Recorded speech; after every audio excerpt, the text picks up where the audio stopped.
कम नहीं हूँ जल्दी घर में मर्द से लड़ाई हो। नमस्ते प्रणाम, हम बानी आप सबके छोटे प्रकाश कुमार ओझा और फिर से हमारा नया वीडियो में आप सबके स्वागत बा। और फिर से नया वीडियो में लेके आ चुकल बानी पावर स्टार पवन सिंह के नया गाना आ चुकल बा, जो गाना के नाम बा चूल्हा अलगे जरी। तनिक बारी गाना सुनी। हमारा से लड़ बुझे घरी घरी चूल्हा अलगे जरी। और बात करी गाना में स्टोरी के बाद, तो स्टोरी में कमाल के दर्शावल गइल बा। जैसे शिवानी सिंह जाते रही चूल्हा पर चाय बनावे तो चायपत्ती खत्म हो जाता और वही पे दर्शावल गइल बा स्टोरी। फिर जाते रही पवन सिंह के पास चायपत्ती खातिर और ये गाना के टाइटल दिखल गइल बा चूल्हा अलगे जरी। और एकरा में पवन सिंह आवाज एकदम कमाल के देले पड़े। तनिक बारी लाइन सुनी।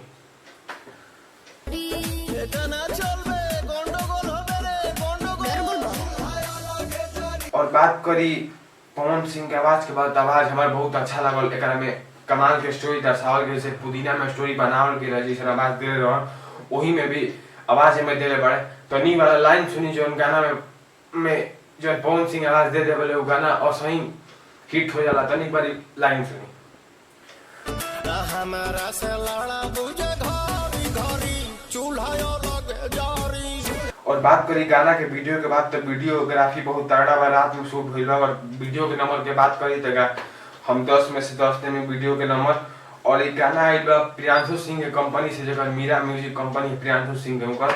और इसमें म्यूजिक हुए बड़े प्रियांशु सिंह और एकरा में गईले बड़ी शिवानी सिंह पवन सिंह के साथ में, और मॉडल काम की बड़ी क्वीन शालिनी। और अगर बात करी गाना के लाइन, सबसे अच्छा हमारा हई लाइन लागल जो गाना में यौन बनावता और गाना के सबसे अच्छा हिट बनावता लास्ट वाला लाइन जेकर पवन सिंह बोले बड़े। कनीक बारी वाला लाइन सुनी।